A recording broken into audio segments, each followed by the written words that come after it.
다음으로 정례를 하나씩 보도록 하겠습니다. 정례 1번 38세 남성 박 씨는 최근 들어 심해지는 피로 때문에 진료를 받으셨고 밤늦게까지 일하시면서 야식으로 치킨, 콜라 등을 많이 드셔서 비만해지신 상태였습니다. 체질량 지수는 30이고 허리 둘레도 96cm 정도 되었고 평소 코골이가 심하고 무호흡도 자주 생겼다고 합니다. 진료실에서 측정한 혈압은 136에 87이었고 복부 초음파 결과 지방간이 있었고 소변 검사에서 알부민료가 나왔습니다. 1차적으로 한 주치의의 대처는 박 씨의 피로가 비만과 수면무호흡증에 의한 것일 가능성이 높기 때문에 야식을 먹지 않고 음료수 등의 탄수화물 섭취를 줄이도록 교육하고 서서 일하기나 대중교통 이용하기 등의 활동량 증가와 유산소 운동을 우선적으로 교육했습니다. 이번에 진료실 혈압은 136에 87이었는데요. 미국 심장협회 기준으로서는 1단계 고혈압이겠지만 대한고혈압학회와 유럽고혈압학회 기준으로는 아직 고혈압으로 진단될 정도는 아닙니다. 하지만 제가 서울대병원에 있었을 때 박사민 교수님과 진행한 연구 결과 대한민국 20대, 30대의 경우 혈압이 130에 80 이상만 되어도 심혈관 발생 위험이 증가한다는 것을 대한민국 성인을 대상으로도 충분히 보고가 되었고 따라서 대한민국 성인 20대, 30대에서도 혈압이 130에 80 이상이면 향후 심혈관 질환 발생 위험도가 증가할 수 있다라는 개념을 갖고 접근할 필요가 있겠습니다. 그리고 중국에서 시행된 코호트 결과 고혈압 발생 연령이 낮을수록 CVD 및 모든 원인에 의한 사망 위험이 더 높았기 때문에 젊은 성인이라 하더라도 일찍 더 고혈압을 발견하고 진단하고 치료할 필요가 있음을 알 수가 있습니다. 고혈압을 진단할 때 교육 내용은 다음과 같습니다. 우선적으로 환자분들은 혈압이 워낙 들쭉날쭉한 것에 대해서 궁금한 경우가 많습니다. 따라서 이처럼 교육할 필요가 있는데요. 혈압은 원래 들쭉날쭉하므로 지속적으로 혈압이 높은 상태인 고혈압 진단을 위해서는 집에서 혈압을 자주 재는 것이 매우 중요합니다. 그리고 가정혈압을 잴 때에는 의자에 등을 기대고 바로 앉아서 아침에 2번, 자기 전 2번을 재서 적어도 일주일치를 모두 적어 오시라고 말씀드릴 필요가 있겠습니다. 그리고 고혈압은 심장과 혈관 콩팥에 무리를 주고 손상을 일으켜서 중풍, 뇌출혈이란 뇌경색 등의 뇌혈관 질환, 그리고 심장병, 콩팥병 등의 합병증을 일으킨다는 것을 꼭 교육할 필요가 있겠습니다. 이처럼 가정혈압 측정이 중요한 이유는 진료실 혈압보다는 가정혈압의 증가에 의해서 심혈관계 질환 발생 위험이 더 증가한다는 것이 알려져 있기 때문입니다. 따라서 가정혈압을 측정하는 것이 이번에 향후 발생할 수 있는 심혈관계 질환 발생 위험도 평가에 더 중요하다 할 수 있겠습니다. 최근에 시행된 대규모 코호트 연구 결과에서는 활동혈압, 특히 야간혈압이 진료실 혈압보다 모든 원인에 의한 사망, 심혈관 사망 위험에 더 많은 정보를 제공한다는 것이 밝혀졌습니다. 특히 야간 수축기 혈압이 모든 원인에 의한 사망과 심혈관 사망 위험에 대한 정보성이 가장 높았다는 것이 밝혀져 있습니다. 따라서 고혈압 환자 중에서 가면 고혈압 환자면서 수면무호흡증 같은 야간 고혈압 위험이 매우 높으면서 혈압 조절이 잘 안 되거나 진단이 애매할 때는 활동혈압 측정을 해서 야간 고혈압의 유무를 확인하는 것이 매우 도움이 되겠습니다. 가정혈압 측정 면에서는 일본인을 대상으로 시행된 연구에서 가정혈압 측정으로 진단된 가면고혈압 환자가 뇌졸중 발생 위험이 일반 진료실 고혈압만큼 높았다라는 연구 결과이기 때문에 가정혈압 측정이 매우 중요하겠습니다. 최근의 연구 결과 가정혈압 측정이 진료실 혈압이나 24시간 활동 혈압보다 더 신뢰성이 있고 자심실 질량과 더 강한 상관관계가 있었다라는 연구도 있기 때문에 더더욱 가정혈압 측정이 중요함을 알 수가 있습니다.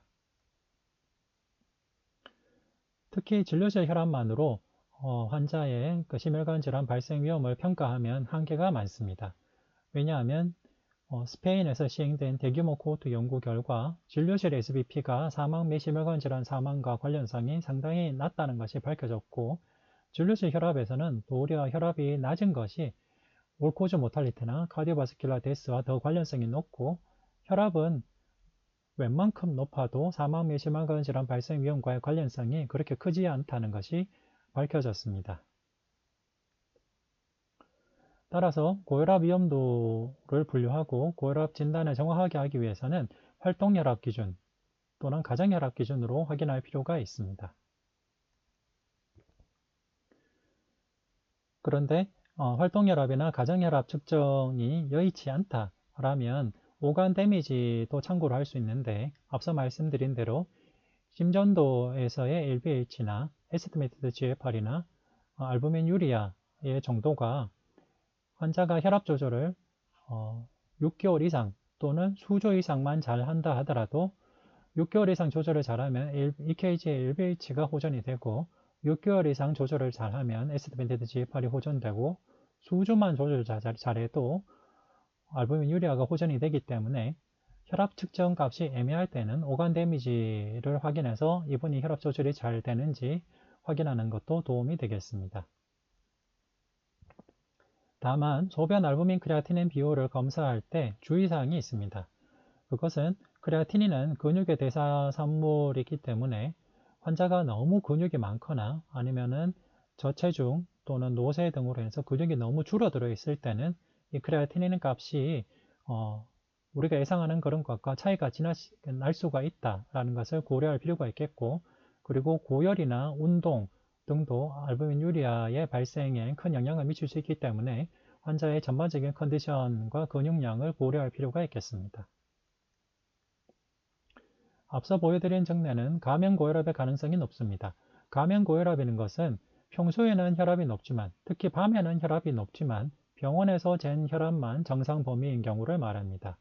이런 경우에는 가정혈압 측정이나 아니면 야간 고혈압 측정을 위한 활동혈압 측정이 반드시 필요하겠습니다. 앞선 증례에서 9일간 측정한 가정혈압과 맥박수를 적어 오셨습니다. 가정혈압도 맨 첫날 측정한 값이 유독 높게 나올 수 있기 때문에 정확한 분석을 위해서는 첫날에 측정한 값은 빼고 할 수가 있습니다. 그런데 원칙적으로는 가정혈압 측정 값의 평균과 표준 편차를 계산을 해야 되는데요. 이것이 자동으로 보고가 되는 자동 혈압계도 있지만은 그렇지 못한 경우에는 혈압 수첩을 적어 왔을 때 주치의가 혈압 수첩에 있는 혈압 측정 값 중에 135 이상인 경우를 숫자를 세는 것이 도움이 됩니다. 즉, 혈압 수첩에서 135 이상인 경우를 숫자를 세워서 전체의 30% 이상이라면 고혈압으로 진단하거나 혈압 조절이 안 된다는 것으로 판단할 수 있겠습니다. 만약 135 이상인 경우가 전체의 30% 미만이라면 비교적 혈압 조절이 된다라고 볼 수가 있겠습니다. 증례에 분이 가정혈압 측정을 해오셨을 때 아침 혈압 평균이 137에 79였습니다. 따라서 이분은 가정혈압 측정 값으로서 수축기 혈압이 135가 넘기 때문에 고혈압으로 진단을 할 수가 있겠습니다. 가정혈압과 맥박수 분석을 할 때 평균값뿐만 아니라 표준편차값도 약간의 정보를 얻을 수가 있습니다. 혈압을 쟀을 때 아침에 유독 더 높은 경우가 많기 때문에 아침과 저녁 값을 따로 볼 필요가 있겠고요. 혈압 변동성이 유독 높으신 분이 있습니다. 이런 경우에는 표준편차를 계산해서 표준편차가 10을 넘을 경우에는 이번에 혈압 변동성이 높기 때문에 향후 심혈관 질환 발생 위험이 높다라고 생각할 수가 있겠습니다.